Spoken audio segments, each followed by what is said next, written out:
दांत निकलवाने के बाद क्या रखनी चाहिए सावधानियां, आइए इन सभी बातों पर आज चर्चा करते हैं। मैं डॉक्टर राजेश गोयल, दंत चिकित्सक, आज फिर आपके सामने गोहाना मुद्रिका प्लस चैनल के माध्यम से एक बार जुड़ा हूं। और आज का चर्चा का विषय, जैसे मैंने बताया कि दांत निकलवाने के बाद हमें किन किन सावधानियों का ध्यान रखना चाहिए, उनके बारे में हम बात करेंगे।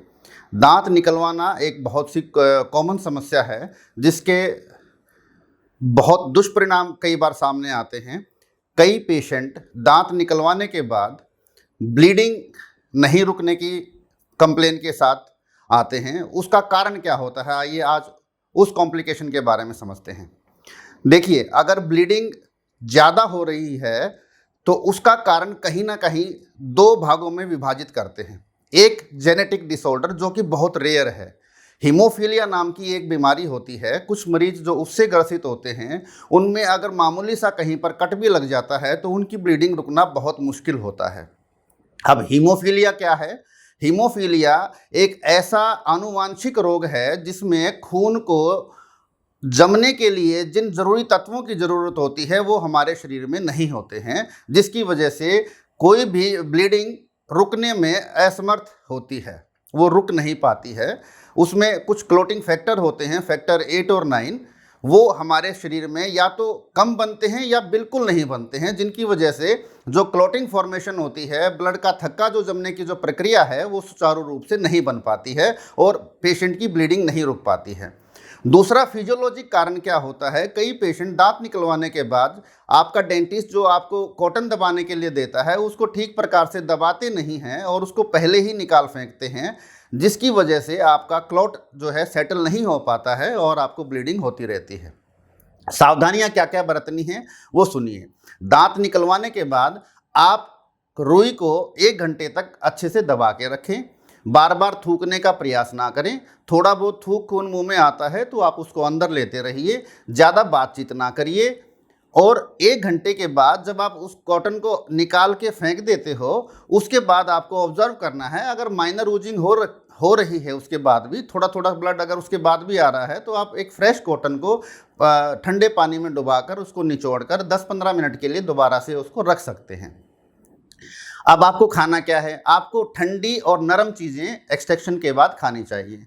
यदि आप बार बार थूकेंगे नहीं, बार बार कुल्ला नहीं करेंगे और ठंडी चीज़ें लेंगे तो होपफुली, और अगर आप जेनेटिकली किसी डिसऑर्डर से, हीमोफीलिया या वॉन विल्ब्रेंट डिजीज से ग्रसित नहीं है, तो आपकी ब्लीडिंग 100% रुक जाएगी। उसके बावजूद भी यदि किसी कारण से आपकी ब्लीडिंग नहीं रुक रही है तो 1 घंटे 1.5 घंटे के बाद आप अपने डेंटिस्ट से दोबारा संपर्क कीजिए कि सर, मैंने टूथ एक्सट्रैक्शन कराया था और मेरे को अभी भी ब्लीडिंग हो रही है। उसके बाद डॉक्टर्स के पास बहुत सी ऐसी प्रक्रियाएं होती हैं जिसके थ्रू वो आपकी ब्लीडिंग को उसी टाइम अरेस्ट कर सकते हैं। आपको कतई इस बारे में बेफिक्र नहीं होना है कि ब्लीडिंग हो रही है, उसको होते रहने दें, वो एक मेजर कॉम्प्लिकेशन का रूप ले सकती है। तो दोस्तों, छोटी छोटी सावधानियां बरत के आप अपने इस ब्लीडिंग वाले डिसऑर्डर को रोक सकते हैं। इसकी कॉम्प्लिकेशन से आप बच सकते हैं।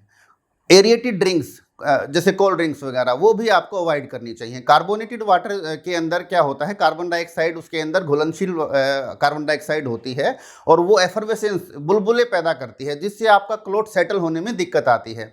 कुछ लोग सोचते हैं कि चलो डॉक्टर ने ठंडा खाने के लिए बोला था, कोल्ड ड्रिंक ले लेते हैं। कोल्ड ड्रिंक आप लोगों को, एरिएटेड कोई भी ड्रिंक है वो एक्सट्रैक्शन के बाद अवॉइड करना चाहिए। आप ठंडा दूध ले सकते हैं, ठंडा जूस ले सकते हैं, या कोई भी आइसक्रीम वगैरह आप एक्सट्रैक्शन के बाद ले सकते हैं, जो सामान्य तौर पर आपका डॉक्टर भी आपको प्रिस्क्राइब करता है। बार बार थूकना आपको नहीं है। 24 घंटे का समय आपको क्लॉट को सेटल होने में देना है।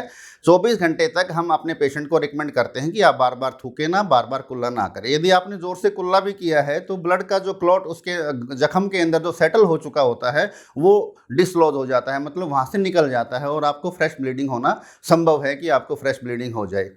अब अगर मान लो आपकी ब्लीडिंग रुक गई है, क्लॉट भी सेटल हो गया है और आपने कोई सख्त चीज़ खा ली है, तो फिर भी चांसेस हैं कि आपका जो सेटल्ड क्लॉट है वो जख्म के अंदर से निकल जाए और उसके बाद उसमें सॉकेट के अंदर, घाव के अंदर आपका खाना पीना फंसना शुरू हो जाए और आपको उसके अंदर इन्फेक्शन हो जाए, उससे उस समस्या को हम मेडिकली तौर पर ड्राई सॉकेट का नाम देते हैं। ड्राई सॉकेट भी एक्सट्रैक्शन के बाद होने वाली एक बहुत कॉमन समस्या है, जिसमें आपका घाव भरने में कम से कम 2 से 3 हफ्ते ले लेता है। ड्राई सॉकेट ना बने, इसके लिए भी आपको इन्हीं सावधानियों का प्रयोग करना है। आपको एक्सट्रैक्शन के बाद बार बार थूकना नहीं है, बार बार कुल्ले नहीं करने हैं, सख्त चीज़ कोई नहीं खानी है, और अपने डेंटिस्ट द्वारा बताए गए दिशा निर्देशों का बिल्कुल स्ट्रिक्टली आपको उनका पालन करना है।